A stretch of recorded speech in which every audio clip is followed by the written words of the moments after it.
Hey, good morning, everybody. It's Sunday morning, and I'm here with Frog and Toad. Felt like doing a little story reading for you. This is a nice one for just relaxing if you might want to just sit down and look out the window right now. Frog and Toad are friends.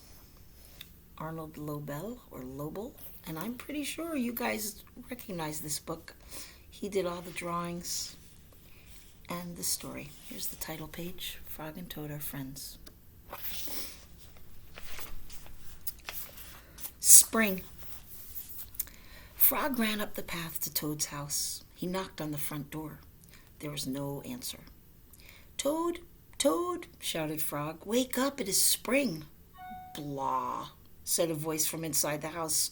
"Toad, Toad," cried Frog, "the sun is shining, the snow is melting. Wake up."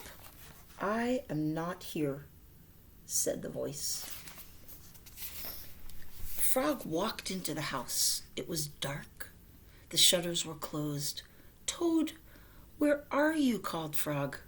"Go away," said a voice from a corner of the room. Toad was lying in bed. He had pulled all the covers over his head.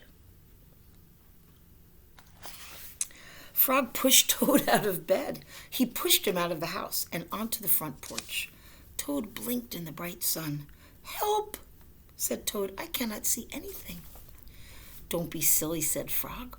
"What you see is the clear, warm light of April, and it means that we can begin a whole new year together, Toad. Think of it," said Frog.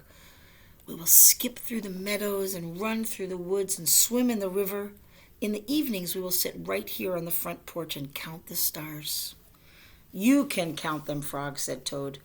"I will be too tired. I'm going back to bed." Toad went back into the house. He got into the bed and pulled up the covers over his head again. "But Toad," cried Frog, "you will miss all the fun." "Listen, Frog," said Toad, "how long have I been asleep?" "You have been asleep since November," said Frog. "Well then," said Toad, "a little more sleep will not hurt me. Come back again and wake me up at about 1/2 May. Good night, Frog."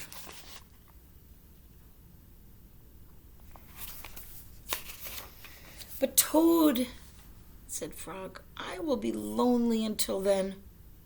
Toad did not answer. He had fallen asleep. Frog looked at Toad's calendar. The November page was still on top. Frog tore off the November page. He tore off the December page, and the January page, and the February page, and the March page. He came to the April page. Frog tore off the April page too. Then Frog ran back to Toad's bed. "Toad, Toad, wake up, it is May now." "What?" said Toad. "Can it be May so soon?" "Yes," said Frog. "Look at your calendar." Toad looked at the calendar. The May page was on top. "Why, it is May!" cried Toad as he climbed out of bed. And then he and Frog ran outside to see how the world was looking in the spring. That is a perfect Sunday morning story.